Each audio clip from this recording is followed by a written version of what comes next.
Hello friend, आप सभी का स्टडी नंबर 1 में स्वागत है। दोस्तों, आज हम लोग फिर से मॉडर्न हिस्ट्री का कंटिन्यू करने जा रहे हैं। इससे पहले आपको 8 वीडियो प्रोवाइड कर दिया गया है।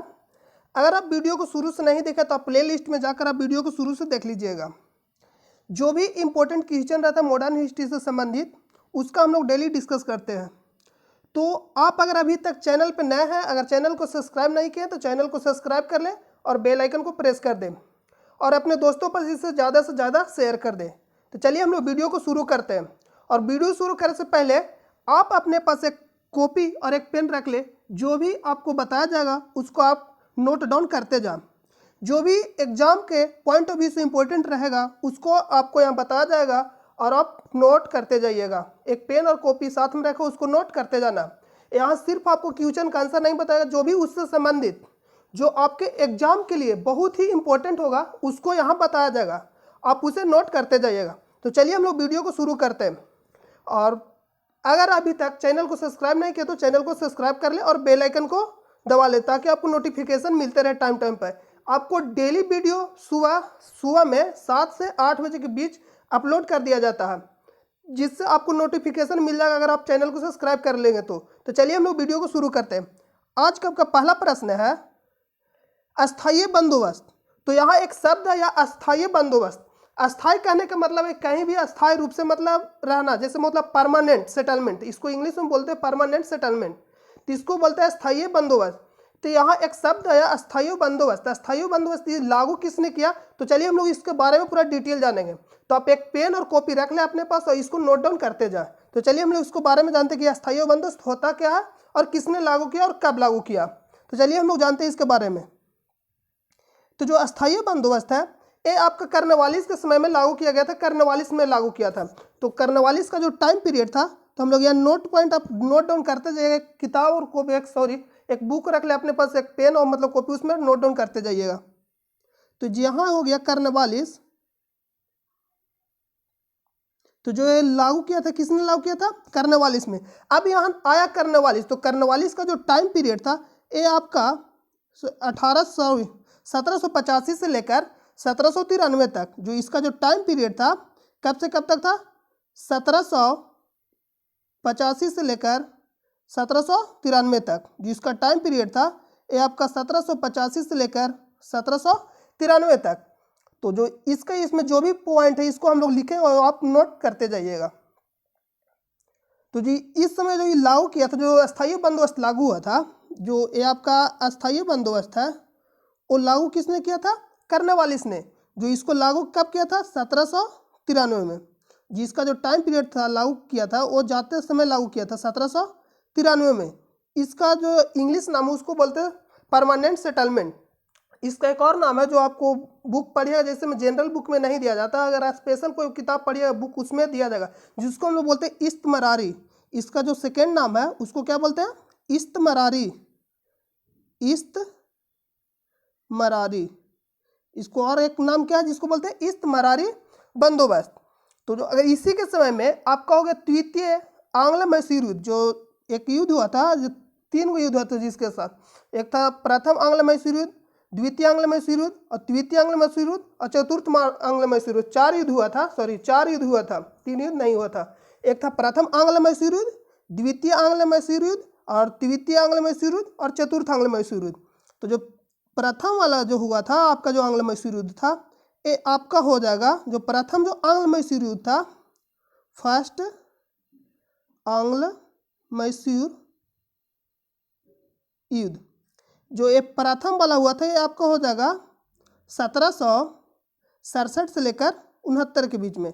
जो प्रथम जो आपका फर्स्ट वाला हुआ था ये आपका 1767 से लेकर 69 के बीच में।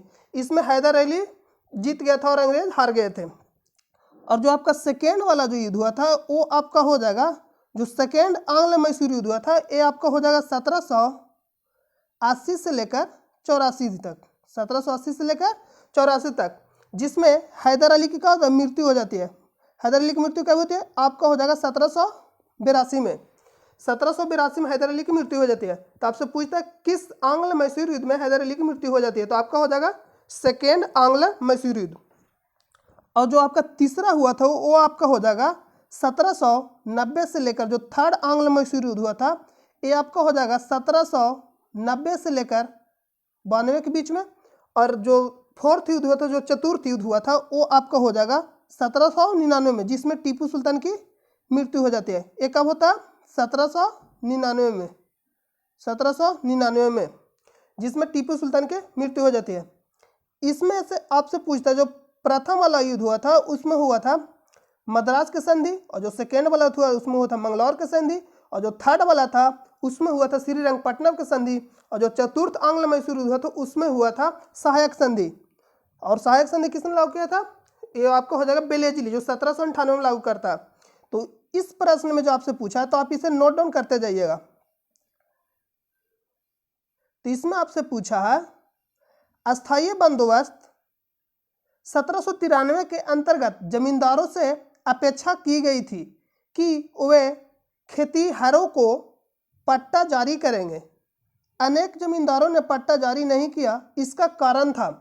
इसमें से आपको कारण बताना है, जो जमींदार ने पट्टा जारी नहीं किया था उसका आपको कारण बताना कि रीजन क्या था। ऑप्शन नंबर ए में दिया गया जमींदारों के ऊपर किसानों का विश्वास था। इसमें से जो बोल रहा है कि जमींदारों के ऊपर किसानों का विश्वास था। और ऑप्शन नंबर सेकेंड में दिया गया जमींदारों के ऊपर कोई सरकारी नियंत्रण नहीं था। और ऑप्शन नंबर सी में दिया गया यह ब्रिटिश सरकार की जमींदारी थी। और ऑप्शन नंबर डी में दिया गया खेतीहरों की दिलचस्पी प्राप्त करने की नहीं थी। तो इसमें जो आपका राइट आंसर हो जाएगा वो आपका हो जाएगा ऑप्शन नंबर बी। इसमें लिखा जमींदारों के ऊपर कोई सरकारी नियंत्रण नहीं था। अगर जमींदार के ऊपर सरकारी नियंत्रण होता तो क्या करते? पट्टा जरूर देते, लेकिन जो मतलब जो भी होता कार वो जरूर देते, लेकिन उसके ऊपर क्या था? सरकारी नियंत्रण नहीं था, जिसके कारण नहीं देते। इसका जो राइट आंसर हो जाएगा ऑप्शन नंबर बी। यूपीएससी 2001 में पूछा गया प्रश्न है, तो इसका राइट आंसर हो जाएगा जमींदारों के ऊपर कोई सरकारी नियंत्रण नहीं था। ऑप्शन नंबर बी क्या हो जाएगा आपका? राइट हो जाएगा, ऑप्शन नंबर बी। तो चलिए हम लोग नेक्स्ट प्रश्न पर चलते हैं। आपका नेक्स्ट प्रश्न है ब्रिटिश भू राजस्व व्यवस्था के संदर्भ में इन कथनों पर विचार कीजिए। जो आपका कथन दिया गया उसमें विचार करना। तो शब्द पहला आया, फिर से आया है अस्थायी बंदोबस्त। तो अस्थायी बंदोबस्त किसने लागू किया था? कर्नवालिस ने लागू किया था। कब लागू किया था? 1793 में। के तहत सरकार ने जमींदारों से हमेशा हमेशा के लिए लगान निश्चित किया, इसी कारण से इसे अस्थायी बंदोबस्त कहते हैं। मतलब हमेशा हमेशा के लिए कहा निश्चित कर दे, इसलिए तो इसे क्या नाम दिया था? अस्थायी बंदोबस्त। तो आपका ऑप्शन नंबर एक क्या हो जाएगा? सही हो जाएगा। कथन नंबर एक है वो आपका क्या हो जाएगा? राइट हो जाएगा। तो ऑप्शन नंबर एक का कथन एक सही हो जाएगा। कथन नंबर टू में दिया गया रैयतबाड़ी व्यवस्था के तहत सरकार ने रैयतों से लगान निश्चित किया, इसी कारण से इसे रैयतबाड़ी व्यवस्था किया गया। तो यहाँ जो एक शब्द आया रैयतबाड़ी व्यवस्था, तो यह किसने लागू किया? तो चलिए हम लोग इसके बारे में कुछ जान लेते हैं कि रैयतबाड़ी व्यवस्था किसने लागू किया। तो जो रैयतबाड़ी व्यवस्था था वो आपका हो जाए कौन लगे? Thomas Munro. इसका जो शुरू कर रहा है, जो फर्स्ट वाला रहा से रैयतबाड़ी, और मुनरो का लास्ट वाला रहा टॉमस मुनरो। तो रैयतबाड़ी जो व्यवस्था था वो किसने लागू किया था? Thomas Munro. जो रैयतबाड़ी व्यवस्था था ये किसने लागू किया था? 1820 में टॉमस मुनरो। Thomas Munro. आपसे सिंपल पूछता है कि रैयतबाड़ी व्यवस्था किसने लागू किया? Thomas Munro. कब लागू किया? 1820 में। जो 1820 उस समय का जो कार्यकाल था वो आपका हो जाएगा 1813 से लेकर 1823 तक के। कौन था? Lord Hasting. एक जो वारन हेस्टिंग है उसका जो कार्यकाल था वो आपका 1772 से लेकर 85 तक। लेकिन जो लॉर्ड हेस्टिंग था इसका जो कार्यकाल था 1813 से लेकर 1823 तक। तो जो रैयतबाड़ी व्यवस्था को लागू किया तो कौन लागू किया था? Thomas Munro. कब लागू किया? 1822 में। तो चलिए हम लोग ऑप्शन पे चलते हैं। कथन नंबर एक में दिया गया है रैयतबाड़ी व्यवस्था, कथन नंबर दो में दिया गया है रैयतबाड़ी व्यवस्था के तहत सरकार ने रैयतों से लगान निश्चित किया, इस कारण इसे रैयतबाड़ी व्यवस्था कहा गया। तो ये भी आपका जो कथन नंबर टू दिया गया वो भी आपका क्या सही है।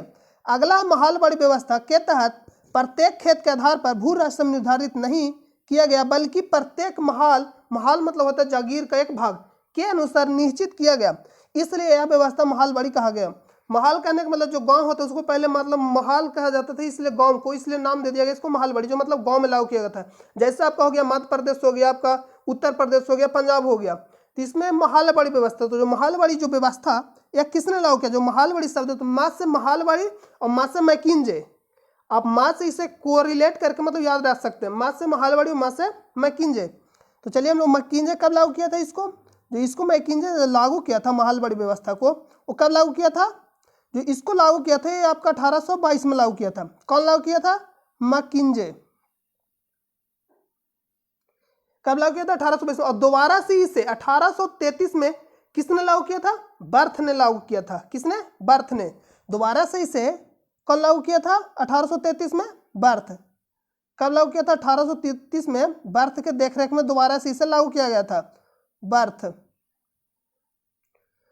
तो चलिए हम लोग ऑप्शन पे चलते हैं, कथन में क्या दिया गया है। तो कथन में दिया गया कि महालबड़ी व्यवस्था के तहत प्रत्येक खेत के आधार पर भू राजस्व निर्धारित नहीं किया गया, बल्कि प्रत्येक महाल के अनुसार निश्चित किया गया, इसलिए व्यवस्था महालबड़ी व्यवस्था कहलाती है। ये भी आपका क्या हो जाएगा, राइट हो जाएगा। जो कथन नंबर 1 हो गया आपका, 2 हो गया और 3 हो गया, ये आपका जितने भी कथन सभी क्या हो जाएंगे, सही हो जाएंगे। तो इसका जो राइट आंसर हो जाएगा आपका ऑप्शन नंबर डी, 1, 2 और 3। तो चलिए हम लोग नेक्स्ट प्रश्न पे चलते हैं। आपका नेक्स्ट प्रश्न है, सुमेलित कीजिए सूची 1 भू राजस्व व्यवस्था और सूची 2 संबंधित है। तभी आपको तुरंत बताया पिछले वाले प्रश्न में कि स्थायी बंदोबस्त किसने लागू किया। तो जो स्थायी बंदोबस्त लागू किया था किसने लागू किया था, कर्नवालिस ने। कब लागू किया था, ये आपका कब लागू किया था, 1793 में। जो कर्नवालिस लागू किया था स्थायी बंदोबस्त, कब लागू किया था, 1793 में। इसका जो एक और नाम है, दूसरा नाम क्या है, इस्तमरारी, और इसको इंग्लिश में बोलते हैं परमानेंट सेटलमेंट। और अगला जो ऑप्शन नंबर बी में दिया गया रैयतबाड़ी व्यवस्था, एक कौन लागू किया था, तो टॉमस मुनरो। राज से रैयतबाड़ी और जो मुनरो का लास्ट वाला रहा Munro, Thomas Munro. Option number C में दिया गया महालबड़ी। जो महालबड़ी लागू हुआ तो कौन हो जाएगा, मास से महालबड़ी, मास से मैकिन्जे। उसका पूरा नाम है होल्ड मैकिन्जे। जो कब लागू किया था, 1800, ए लागू हुआ था आपका 1822 में। कब लागू हुआ था, 1822 में। और जो आपका ये था रैयतबाड़ी व्यवस्था, ये आपका कब लागू हुआ था, 1820 में। जो अस्थायी बंदोबस्त था वो कब लागू हुआ था, 1793 में। आप शुरू से वीडियो को देख रहे होंगे तो आपको शुरू में बता दिया गया ये सब तीनों जो भी बंदोबस्ती था उसके बारे में। तो चलिए इस प्रश्न पे चलते हैं हम लोग सीधा। प्रश्न में दिया गया स्थायी बंदोबस्त, तो बताना कि स्थायी बंदोबस्त कौन संबंधित है। तो स्थायी बंदोबस्त कौन संबंधित है, कर्नवालिस। तो ऑप्शन नंबर 1 आपका हो जाएगा 1 नंबर, जिसमें चार्ल्स ग्रांट भी था और जॉन सोरबी। और ऑप्शन नंबर बी में दिया रैयतबाड़ी, तो रैयतबाड़ी से कौन संबंधित है, टॉमस मुनरो। तो ये ऑप्शन बी का 2 नंबर हो जाएगा। और सी में महालबड़ी, तो महालबड़ी से कौन संबंधित है, होल्ट मैकिन्जे, मैकिन्जे। तो ये ऑप्शन नंबर सी का 3 नंबर। तो इसका राइट आंसर हो जाएगा ऑप्शन नंबर ए, राइट। चलिए हम लोग नेक्स्ट प्रश्न पे चलते हैं। ये महालबड़ी व्यवस्था जिन क्षेत्रों में लागू की गई थी उनमें शामिल है। ऑप्शन नंबर ए में दिया गया गंगा घाटी। ऑप्शन नंबर बी में दिया गया दोआब के उत्तर पश्चिम प्रांतों, जिसमें पश्चिम उत्तर प्रदेश आता है। और ऑप्शन नंबर 3 में दिया गया, मतलब ऑप्शन नंबर 3 में मध्य भारत के कुछ भाग। और ऑप्शन नंबर 4 में दिया गया मराठों के अधिकृत प्रदेश। और ऑप्शन नंबर 5 में दिया गया पंजाब। तो आपको बताना जो महालबड़ी व्यवस्था जो लागू किया गया था, जिन क्षेत्रों में लागू की गई थी उनमें शामिल थे कौन कौन क्षेत्र, मतलब महालबड़ी व्यवस्था में शामिल थे। तो आपको बताया जो महालबड़ी व्यवस्था में जो भी शामिल थे उसमें हो गया आपका मध्य प्रदेश का एरिया हो गया, आपका यूपी का हो गया, आपका पंजाब का हो गया। तो जो भी इसमें दिया गया ऑप्शन वो सब का है सही है, सभी शामिल थे। तो इसका जो राइट आंसर हो जाएगा ऑप्शन नंबर डी। चलिए हम लोग नेक्स्ट प्रश्न पे चलते हैं। सूची 1 को सूची 2 से सुमेलित कीजिए। सूची 1 में दिया गया काश्तकारी अधिनियम और सूची 2 में दिया गया वर्ष, जो आपको मिलान करना। तो बंगाल काश्तकारी अधिनियम कब हुआ था, तो ये आपका जो हुआ था 1885 में। तो आपका हो जाएगा ए का ए नंबर, ए का 1 नंबर। और बी में दिया गया अवध लगान अधिनियम एवं मद्रास काश्तकारी विधेयक। तो आपका हो जाएगा बी का, ये जो लागू हुआ था कब लागू हुआ था, 1886 में। कब लगा, तो इस समय जो गवर्नर जनरल कौन थे, डफरिन। जो डफरिन का जो कार्यकाल था, इस समय के जो गवर्नर जनरल थे वो कौन थे, डफरिन। डफरिन, इसका जो कार्यकाल था ये आपका हो जाएगा 1884 से लेकर 88 तक। जो अवध लगान अधिनियम एवं मद्रास काश्तकारी आपका हो जाएगा बी का 2 नंबर। ऑप्शन नंबर सी में दिया गया ढक्कन काश्तकारी अधिनियम, ये जो लागू हुआ था 1879। तो ये ऑप्शन नंबर सी का 3 नंबर हो जाएगा। अगला दिया गया मध्य प्रांत काश्तकारी विधेयक, तो जो आपका लागू हुआ था 1883 में। कब लागू हुआ था, 1883। तो इसका जो राइट आंसर हो जाएगा ऑप्शन नंबर ए का 1 नंबर, बी का 2 नंबर, सी का 3 नंबर और डी का 4 नंबर। तो इसका राइट आंसर हो जाएगा ऑप्शन नंबर ए। चलिए हम लोग नेक्स्ट प्रश्न पर चलते हैं।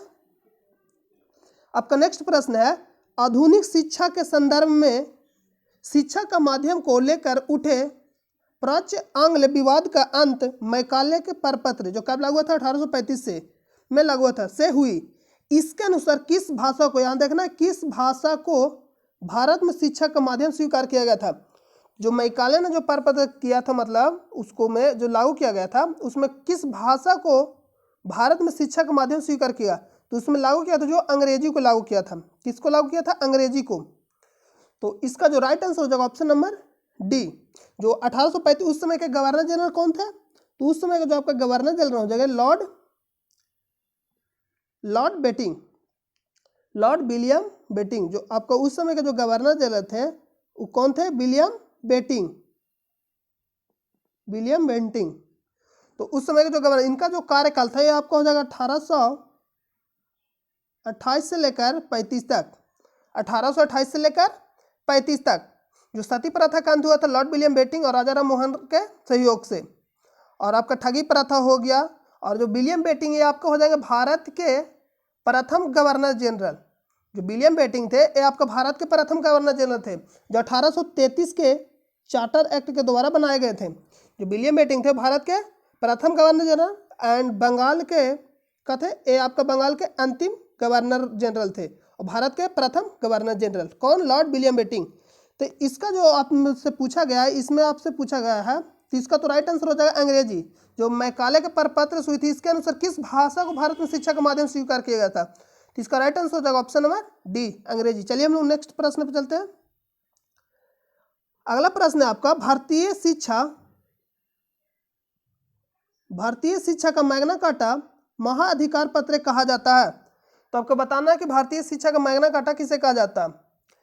तो ऑप्शन नंबर ए में दिया गया वुड के घोषणा पत्र जो कब लागू हुआ था 1854 को। ऑप्शन नंबर बी में दिया गया हंटर आयोग कब लगा 1882 के। और जो रेले आयोग था वो आपका हो जाएगा 1902 में लागू हुआ था और सैडलर आयोग 1917 में। तो आपसे डेट भी पूछ लिया जाता है तो आप इसे याद रखिएगा। तीसरे पूछा भारतीय शिक्षा का मैग्ना कार्टा किसे कहा जाता है। तो जो कौन मैकाले जो लागू किया था 1854 में, जो उसी को देखने में लागू हुआ था 1854 में, वुड डिस्पैच जिसको हम लोग बोलते हैं प्राथमिक से, इसमें जो लिखा गया था, मतलब जो लिखा था परपत्र में, प्राथमिक से विश्वविद्यालय तक की शिक्षा के लिए व्यापक योजना था। इसमें जो था उसमें क्या था, प्राथमिक से लेकर आपका विश्वविद्यालय तक के क्या था, शिक्षा के लिए व्यापक योजना था। और इसे हम लोग कहते हैं भारतीय शिक्षा का मैग्ना कार्टा कहा जाता था।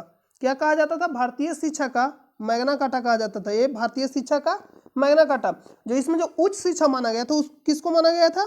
जो उच्च शिक्षा जो भाषा जो इसको माना गया था उसमें अंग्रेजी को माना गया था। किसको? अंग्रेजी को।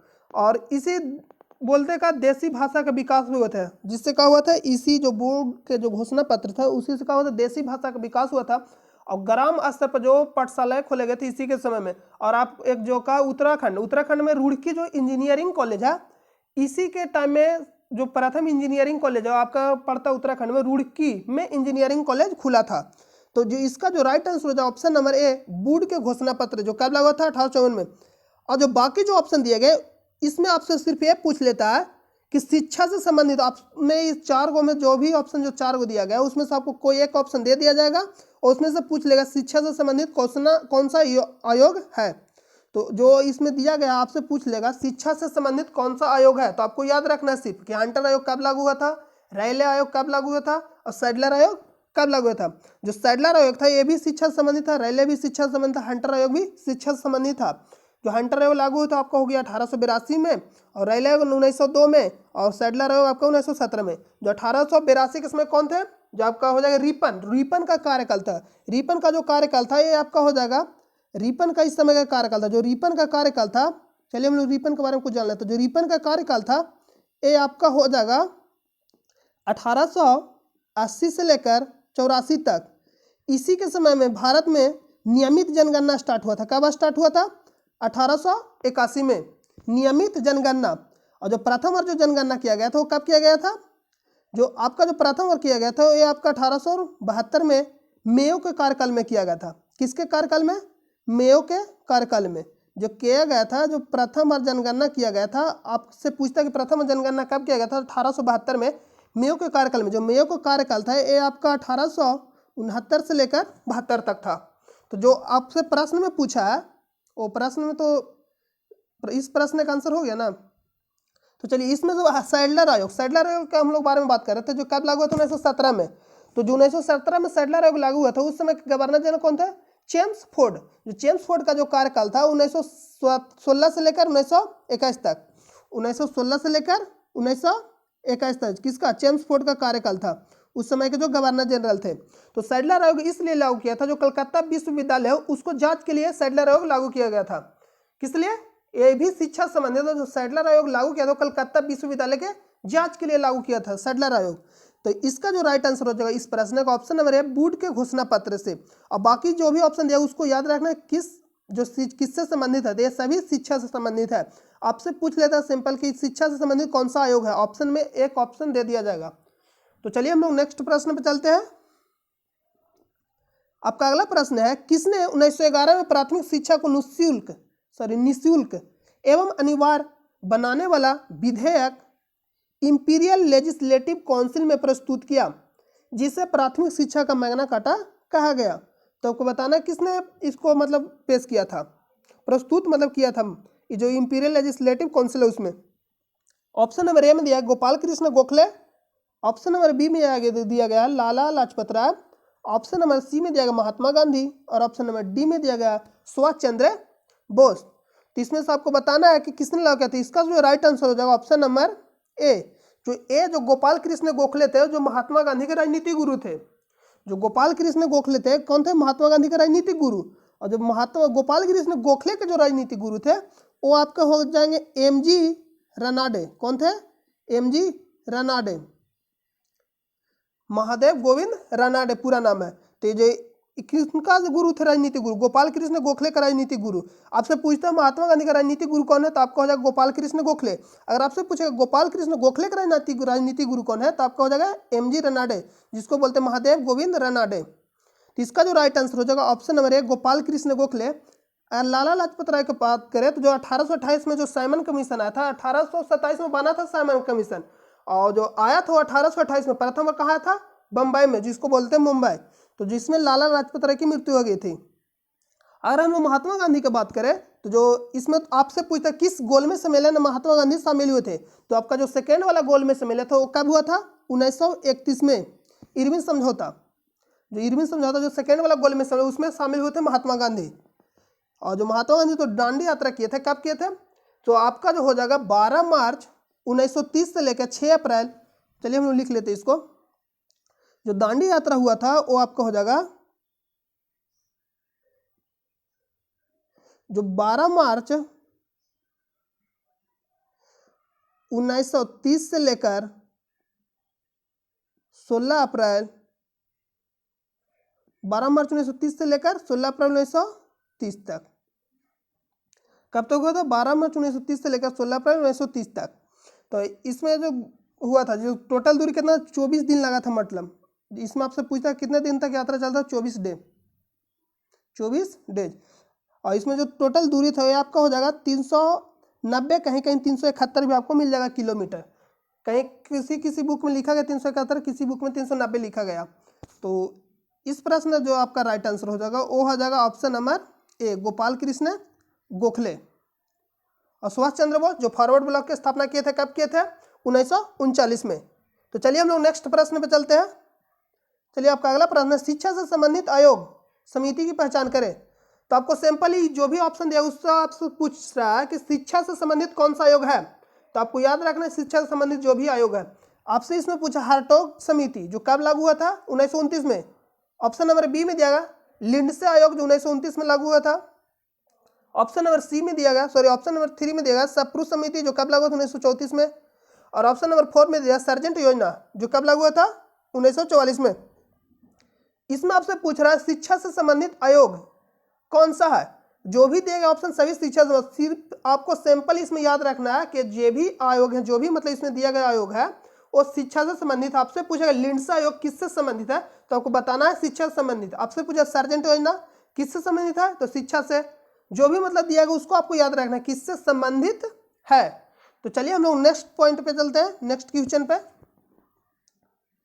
किस सिद्धांत का यह अर्थ था कि शिक्षा समाज के उच्च वर्ग को दी जाए और इस वर्ग से छन छन कर शिक्षा का प्रभाव जनसाधारण तक पहुंचे।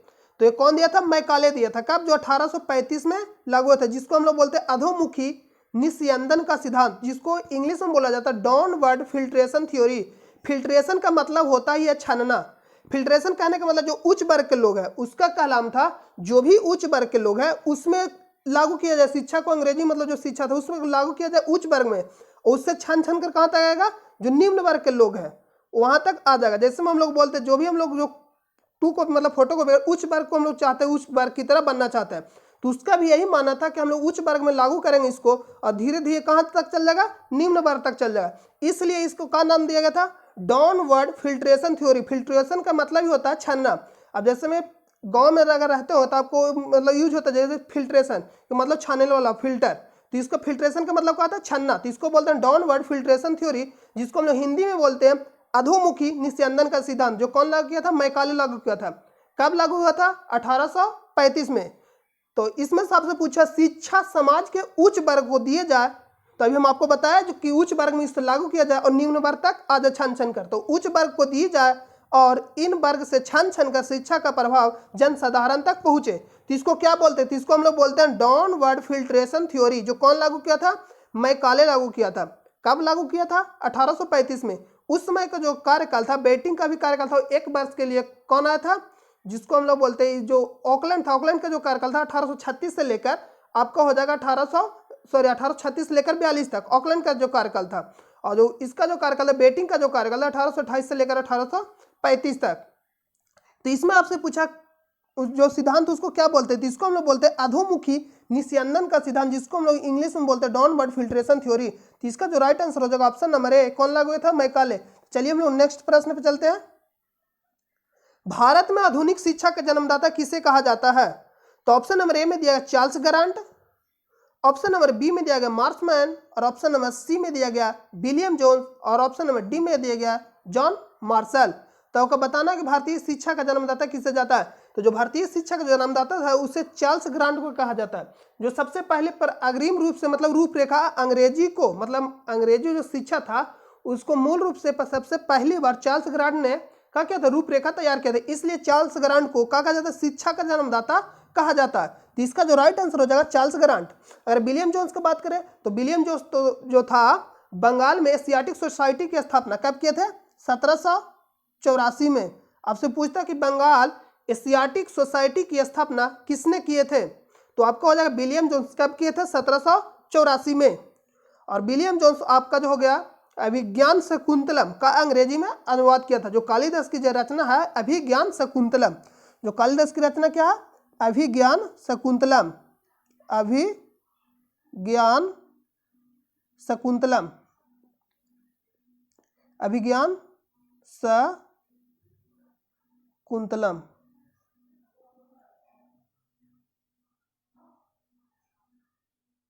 अभिज्ञान शकुंतलम। तो जो इसका जो रचना किया था कौन किया था? William Jones. कब किया था? जो इसका जो रचना किया था ये आपका हो जाएगा 1789 में। कब किया था? 1789 में। तो आपसे पूछता है कालिदास की जो रचना अभिज्ञान शकुंतलम उसका अंग्रेजी अनुवाद किसने किया? तो विलियम जोन्स। कब किया? 1789 में। और जो एशियाटिक सोसाइटी था उसका स्थापना कब किया था विलियम जोन्स? 1794 में, 1784 में जो एशियाटिक सोसाइटी था इसका स्थापना किसने किया था? William Jones. तो इस प्रश्न का जो आंसर हो जाएगा option number A Charles Grant. और जॉन मार्शल एक पुरातत्व विभाग के मतलब क्या थे? मतलब अध्यक्ष थे 1902 से लेकर 1928 तक। 1902 से लेकर कब तक थे? 1928 तक भारतीय पुरातत्व विभाग के मतलब अध्यक्ष थे। तो इसका जो राइट आंसर हो जाएगा ऑप्शन नंबर बी। इसी में एक और प्रश्न है, हिंदू कॉलेज कलकत्ता 1817 में जो कि पाश्चात्य पद्धति पर शिक्षा देने का प्रथम कॉलेज था जिसका धार्मिक शिक्षा से कोई संबंध नहीं था, की स्थापना की। तो इसको बताना कि स्थापना किसने किया? तो ऑप्शन नंबर ए में दिया गया है David Hare, option number B में दिया गया विलियम जोन्स, और ऑप्शन नंबर सी में दिया गया मैकाले, और ऑप्शन नंबर डी में दिया गया जॉन मार्शल। तो आपको बताना जो हिंदू कॉलेज 1817 जो कि पाश्चात्य पद्धति पर उच्च शिक्षा देने का प्रथम कॉलेज था जिसका धार्मिक शिक्षा कोई संबंध नहीं था की स्थापना की। तो इसका जो राइट आंसर हो जाएगा option number B, William Jones. चलिए हम लोग नेक्स्ट प्रश्न पे चलते हैं। भारतीय दस्तकारी उद्योग के पतन के कारण थे। आपको बताना है उद्योग के पतन के कारण क्या थे, जिससे मतलब क्या हो गया, सभी नष्ट हो गए। तो आपको बताना है उसके पतन होने का मतलब कारण क्या है। ऑप्शन नंबर ए में दिया गया अंग्रेजों द्वारा भारतीय बुनकरों के तैयार माल को कम से कम मूल्य पर लेना। ऑप्शन नंबर बी में दिया गया अंग्रेजों द्वारा कच्चे माल पर नियंत्रण। और ऑप्शन नंबर सी में दिया गया इंग्लैंड में आयात की जाने वाली भारतीय वस्तुओं पर भारी आयात। और ऑप्शन नंबर डी में उपयोग। तो अगर कोई जैसे में मान लीजिए कि तैयार माल को कम मूल्य पर बेचना, जैसे में आप मान लीजिए कि आप ही कुछ कर रहे हैं, मतलब जैसे में सामान तैयार किया, उत्पाद किए, उत्पाद मतलब उत्पादन जो भी किया है, अगर उसका आपको कम मूल्य मिलेगा, जो भी मतलब उसमें जो लगा है जितना भी, उससे अगर आपको कम मिलेगा तो क्या आप करना चाहेंगे? नहीं करना चाहेंगे। तो जो ऑप्शन नंबर ए हो जाएगा वो भी सही हो जाएगा आपका। ऑप्शन नंबर ए क्या है? सही है। ऑप्शन नंबर बी में दिया गया अंग्रेजों द्वारा कच्चे माल पर नियंत्रण। अगर आपका कच्चे माल ही रुक जाएगा तो आप उससे कैसे करेंगे उत्पाद? तो ये भी आपका क्या हो जाएगा? सही हो जाएगा। ऑप्शन नंबर सी में दिया इंग्लैंड में आयात किए जाने वाली भारतीय वस्तुओं पर जारी आयात कर भारी आयात कर। तो अगर ज्यादा आपको टैक्स लगने लगा तो आप क्या करना चाहेंगे? उत्पादन नहीं करना चाहिए, उत्पादन। तो ये भी क्या हो जाएगा आपका? ये भी क्या हो जाएगा आपका? सही हो जाएगा। तो ऑप्शन नंबर डी राइट हो जाएगा आपका। उपयुक्त सभी जो कारण बताना कि पतन के कारण थे उद्योग के, तो इसमें जो राइट आंसर हो जाएगा ऑप्शन नंबर डी सभी। चलिए हम लोग नेक्स्ट प्रश्न पे चलते हैं। भारत में डी इंडस्ट्रियलाइजेशन या प्री इंडस्ट्रियलाइजेशन की अवधि बताना। तो ये आपका फैक्ट क्वेश्चन है, आपको याद रखना पड़ेगा। इसका जो कार्यकाल था ये आपका 1800 से लेकर 1850 तक। इसका जो कार्यकाल था 1800 से लेकर 1850 तक। कब तक कार्यकाल था? 1800 से लेकर 1850 तक। तो ये आपका फैक्ट क्वेश्चन है, आपको याद रखना। Deindustrialization and preindustrialization का अवधि बताना कि कब से कब तक था।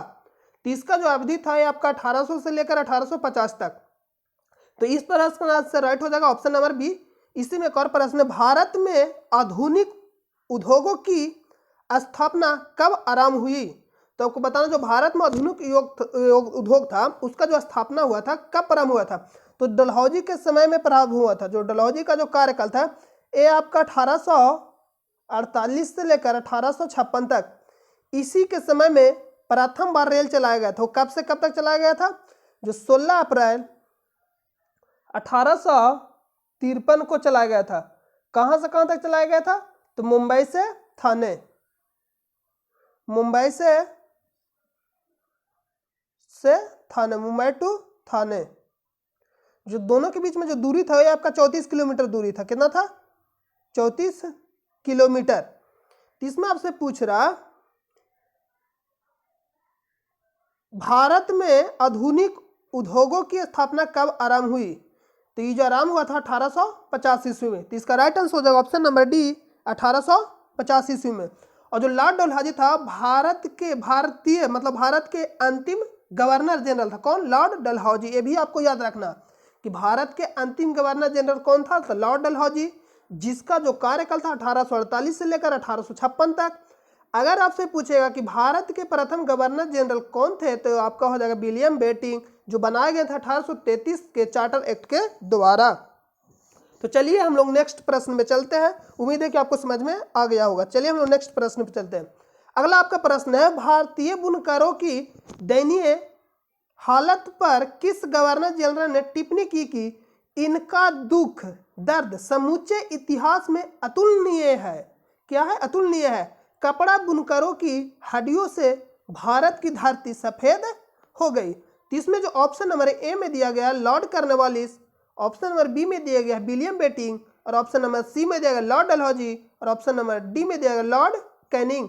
तो आपको बताना कि किसने कहा था कि इनका दुख दर्द समूचे इतिहास में अतुलनीय है, कपड़ा बुनकरों की हड्डियों से भारत की धरती सफेद हो गई। तो ये जो बोले थे आपका हो जाएगा विलियम बेटिंग। तो जो विलियम बेटिंग का जो कार्यकाल था ये आपका हो जाएगा 1828 से लेकर 35 तक। ये आपका भारत के प्रथम गवर्नर जनरल थे। इसमें दिया गया कॉर्नवालिस, तो कॉर्नवालिस के बारे में आपको पीछे बता दिया, डलहौजी के भी बारे में बता दिया, और कैनिंग थे आपका ये भारत के प्रथम वायसराय थे। तो चलिए हम इनके बारे में कुछ जान लेते हैं। जो कैनिंग थे कहा थे भारत के प्रथम वायसराय जी, इनका जो कार्यकाल था 1856 से लेकर 62 तक, 1856 से लेकर 62 तक जो ये थे भारत के प्रथम वायसराय। इन्हीं के समय में 1857 की क्रांति होती है। तो चलिए हम लोग प्रश्न पे चलते हैं। तो इस प्रश्न का राइट आंसर हो जाएगा विलियम बेंटिक। चलिए हम लोग नेक्स्ट प्रश्न पे चलते हैं। इसी में एक और प्रश्न है। तो इसमें आपको सिंपल बता दें श्री रामपुर मतलब कहाँ है, आप इसे पढ़ लीजिएगा। तो इसका जो राइट आंसर ऑप्शन नंबर ए हो जाएगा, बंगाल में। इतना कोई खास नहीं, इसलिए हम इसको आगे चलते हैं हम लोग नेक्स्ट प्रश्न पे। चलिए हम लोग अगला प्रश्न पे चलते हैं। भारत में रेलवे के निर्माण के कारण थे, आपको बताना है कि भारत में रेलवे के निर्माण के कारण क्या थे, मतलब क्या था। तो भारत में रेल कब शुरू हुआ? 16 अप्रैल 1853 को। किसने शुरू किया? तो डलहौजी ने किया। कब किया?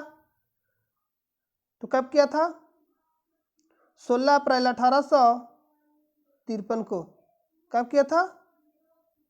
16 अप्रैल 1853 को लागू किया था। जो डलहौजी जो लागू किया था, इसको कब लागू किया था? 16 अप्रैल 1853 को।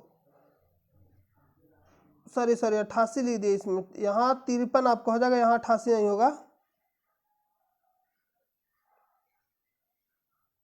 ये आपका 1853 होगा। जो प्रथम बार चला गया था ट्रेन, किसके समय में? डलहौजी के कार्यकाल में। जो डलहौजी का जो कार्यकाल था ये आपको हो जाएगा 1848 से लेकर 1856 तक, 1848 से लेकर 1856 तक। तो और कहाँ से कहाँ तक चला? मुंबई से थाने, दोनों के बीच में दूरी कितना था? 34 किलोमीटर। अरे लगता प्रश्न गायब हो गया। चलिए हम लोग नेक्स्ट प्रश्न चलते हैं। आपका डिलीट लगता हो। चलिए हम लोग नेक्स्ट प्रश्न पे चलते हैं। अगला आपका प्रश्न है, किसने भारत में रेलवे की स्थापना को आधुनिक उद्योग का अग्रदूत या जननी की संज्ञा दी? बताना। डलहौजी, दादा भाई नौरोजी, महात्मा गांधी, कार्ल मार्क्स।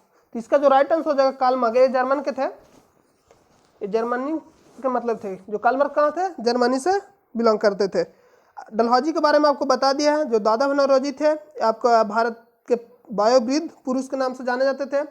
महात्मा गांधी राष्ट्रीय पिता के नाम से जाने जाते हैं। जो कौन बोले थे? सुभाष चंद्र बोस। सबसे प्रथम बार महात्मा गांधी को राष्ट्रीय पिता किसने कहा था सबसे प्रथम बार? तो आपका हो जाएगा सुभाष चंद्र बोस, महात्मा गांधी को। और किस गोलमेज सम्मेलन में शपथ हुई? तो द्वितीय। कब हुआ था? 1831 में। और दादा भाई नौरोजी को वयोवृद्ध पुरुष के नाम से भी जाना जाता है। और ये प्रथम बार गणना किए थे आय की, जो कितना रुपया किए थे? 20 रुपया। आपसे पूछता है कितना रुपया किए थे, तो 20 रुपया। इसका right answer option number B. चलिए हम लोग नेक्स्ट प्रश्न पे चलते हैं। आपका नेक्स्ट प्रश्न है, पहली आधुनिक पटसन मिल स्थापित हुई। जो यहाँ पटसन जो शब्द है, ये पटसन कहने का मतलब है ना, पटसन जिसको हम लोग सन भी बोलते हैं। अगर आप गांव में गए होंगे कभी तो जिसको सन सन देखिए, इसी को हम लोग सन बोलते हैं। जिसको अगर देहाती में अगर बोलिएगा तो जिसको हम लोग चोप बोलते हैं, एकदम ठेठे देहाती में। इसमें बोलता है पहली आधुनिक पटसन मिल स्थापित हुई। तो जो पहली आधुनिक जो पटसन मिल हुआ था वो कब स्थापित हुआ और कहाँ स्थापित हुआ था? जो आपका प्रथम जो आधुनिक, जिसको हम लोग गोल्डन फाइबर के नाम से भी जानते हैं, क्या बोलते हैं? Golden fibre. इसको क्या बोलते हैं? गोल्डन फाइबर बोलते हैं। जो पटसन है उसको हम लोग बोलते हैं गोल्डन फाइबर। क्या बोलते हैं इसको? गोल्डन फाइबर, जिसको हम लोग सुनहरा रेशा भी बोलते हैं। सुनहरा, आपसे पूछता है कि गोल्डन फाइबर किसको बोलते हैं, तो आपको बताना है सुनहरा रेशा। तो गोल्डन फाइबर किसको बोलते हैं? जूट को, जिसको हम लोग पटसन भी बोलते हैं, इसी को हम लोग सन बोलते हैं। तो जो ये लागू हुआ था प्रथम बार आपको कब हुआ था? तो ये जो हुआ था आपको भारत का प्रथम जूट कारखाना कब हुआ था? किसने लागू किया था? तो जो लागू किया था ये आपको हो जाएगा जॉर्ज ऑकलैंड। कौन लागू किया था? ऑकलैंड। कब लागू किया था? सॉरी, कब स्थापना किया था? 1885 में। कहाँ स्थापित हुआ था? तो कोलकाता के निकट कहाँ स्थापित हुआ था? जिस एक जगह का नाम है जिसको हम लोग बोलते हैं रिसरा। ये कहाँ पड़ता है? कोलकाता के आसपास जो पश्चिम बंगाल में, मतलब बंगाल में। कब स्थापित होता है? 1885 में। किसने लागू किया था? तो जॉर्ज ऑकलैंड ने लागू किया था। कहाँ लागू किया था? तो रिसरा, जो कहाँ पड़ता है? पश्चिम बंगाल। और गोल्डन फाइबर के नाम से किसको जानते हैं? पटसन को। सुनहरा रेशा किसको बोलते हैं? पटसन को। तो चलिए हम लोग प्रश्न पे चलते हैं। तो इसमें आपसे पूछा है पहला आधुनिक पटसन मिल स्थापित हुआ था, कहाँ हुआ था? रिसरा। कहाँ पड़ता है? बंगाल में। अगर आपसे पूछेगा कि विश्व में भारत कैमा स्थान पे पटसन पे, तो आपका हो जाएगा प्रथम पे। द्वितीय पे कौन? तो आपका हो जाएगा पश्चिम बंगाल, पश्चिम बंगाल बांग्लादेश। अगर तीसरे पे चीन हो जाएगा। तो चलिए इस प्रश्न का आंसर राइट हो जाएगा रिसरा, बंगाल, जिसको हम लोग गोल्डन फाइबर भी कहते हैं। चलिए हम लोग नेक्स्ट प्रश्न में चलते हैं। पहले आधुनिक लोहा इस्पात उद्योग की स्थापना कहाँ हुई थी? तो आपको बताना कि प्रथम लोहा इस्पात उद्योग कहाँ स्थापित हुआ था। ये जो आपका स्थापित हुआ था, ये आपका 1907 में कहाँ स्थापित हुआ था? जो 1907 में साकची नामक स्थान पे, जो अभी आपका पड़ता है कहाँ? साकची। साकची नामक स्थान पे जमशेदजी टाटा के द्वारा मतलब स्थापित किया गया था, जिसको हम लोग बोलते हैं टिस्को। जिसको क्या नाम था? टिस्को। टिस्को, जिसको हम लोग बोलते हैं Tata Tata iron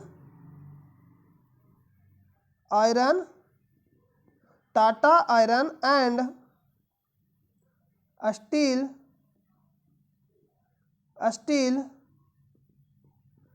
steel company, जो कब लागू स्थापना हुआ था? 1907 में। किसने लागू किए थे? जमशेद जी। और कहाँ? जमशेदपुर के नाम से जिसको हम बोलते हैं टाटा नगर भी दूसरा नाम है। क्या नाम है? टाटा नगर। जो पहले दोनों मर्ज था, झारखंड और बिहार एक ही में था, तो मतलब बिहार में ही पड़ता था पहले, लेकिन अब ये कहाँ है? आपका हो जाएगा झारखंड में। तो प्रश्न हमसे क्या पूछा है? चलिए हम लोग प्रश्न को देखते हैं। आपसे प्रश्न में पूछा है कि पहले आधुनिक लौह इस्पात उद्योग की स्थापना कहाँ हुई थी? आपका राइट आंसर हो जाएगा बिहार में, जो इसका नाम था साकची नामक स्थान पे हुआ था। तो इस प्रश्न का आपका राइट आंसर हो जाएगा बिहार। तो चलिए हम लोग नेक्स्ट प्रश्न पे चलते हैं। तो आज के लिए इस वीडियो को हम लोग यहीं रोकते हैं। अगर आपको यह वीडियो अच्छा लगा हो तो आप इसे ज़्यादा से ज़्यादा दोस्तों को बस शेयर करें, और अगर चैनल पे नए हैं तो चैनल को सब्सक्राइब कर ले और बेल आइकन को प्रेस कर दे, ताकि आपको नोटिफिकेशन टाइम पे मिलते रहे। और अच्छे से आप लोग पढ़ाई करते रहिए। हम लोग फिर मिलेंगे नेक्स्ट वीडियो में। जब तक अपना ख्याल रखिए। जय हिंद।